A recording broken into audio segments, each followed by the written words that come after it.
सभी को नमस्कार। करियर फर्स्ट चैनल पर आप सबका स्वागत है। डिक्टेशन लिखने के लिए तैयार रहें। Ready, start. डी के रांगेड़ेकर के अनुसार भारतीय अर्थव्यवस्था के स्वरूप का अनुमान कुछ बृहत उद्योगों अथवा बम्बई, कलकत्ता, मद्रास या दिल्ली के व्यापारिक जीवन से नहीं लगाया जा सकता। 18वीं शताब्दी की समाप्ति तक भारत साम्राज्यवादी शोषण का शिकार नहीं हुआ था, इसलिए सामंती उत्पादन संबंधों के बावजूद भी यह देश ब्रिटिश भारत की तुलना में समृद्ध था। भारत की आर्थिक संस्थाएं, उत्पादन विधियां और तैयार वस्तुएं उस काल के किसी भी उन्नत देश की तुलना में नीचे स्तर की नहीं थी। भारत के आर्थिक विकास से प्रभावित होकर कार्ल मार्क्स ने लिखा था, हाथ, करघों और चरखों तथा उन पर कार्य करने वाले हजारों बुनकर तथा जुलाहे ही वास्तविक रूप से भारतीय अर्थव्यवस्था की धुरी हैं। यूरोप में अनंत काल से इन भारतीय श्रमिकों द्वारा उत्पादित श्रेष्ठ सूती वस्त्रों का आयात होता रहा है और वहाँ से बदले में मूल्यवान धातुएं आती रही हैं। इसका भुगतान भारत को स्वर्ण और रजत के रूप में मिला करता था। यह इस बात का प्रमाण है कि भारतीय अर्थव्यवस्था यूरोप के अन्य कई देशों से पर्याप्त रूप से अच्छी थी, परंतु इंग्लैंड में औद्योगिक क्रांति हो जाने के बाद यूरोप में जो आर्थिक विकास का दौर प्रारंभ हुआ, तो ये देश विकास पथ पर अग्रसर होते ही गए।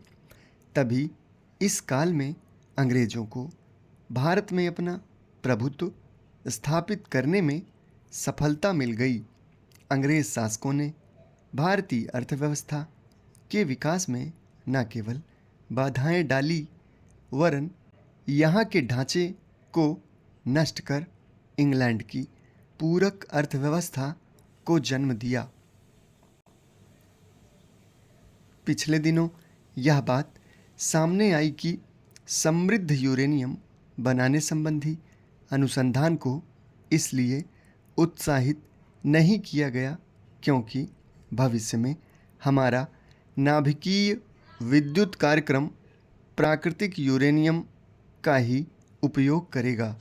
इस प्रकार के अनुसंधान के विषय में मतभेदों की चर्चा थी, लेकिन अब यह स्पष्ट हो गया है कि हमारे वैज्ञानिक भी इस बात पर एकमत नहीं हैं कि भविष्य में किस यूरेनियम ईंधन को नाभिकीय केंद्रों में इस्तेमाल किया जाए। यूरेनियम क्या है? इस संदर्भ में सर्वप्रथम हम यह देखें कि प्राकृतिक यूरेनियम एवं समृद्ध यूरेनियम क्या है। यूरेनियम प्राकृतिक रूप में हमें ऑक्साइड के रूप में मिलता है और इसमें यूरेनियम 235 एवं यूरेनियम 230 पाए जाते हैं। प्राकृतिक रूप में पाए जाने वाले यूरेनियम 235 लगभग 0.07% तथा शेष यूरेनियम 238 होता है। यूरेनियम 235 ही प्राकृतिक रूप से पाए जाने वाला एकमात्र ऐसा तत्व है जिसे नाभिकीय विखंडन में उपयोग में लाकर ऊर्जा प्राप्त की जा सकती है। यदि प्राकृतिक यूरेनियम में यूरेनियम 235 की मात्रा बढ़ाई जाए, जो नाभिकीय विद्युत बनाने में ईंधन के रूप में काम आ सकें, तो इसे यूरेनियम समृद्धिकरण कहते हैं। समाप्त। धन्यवाद।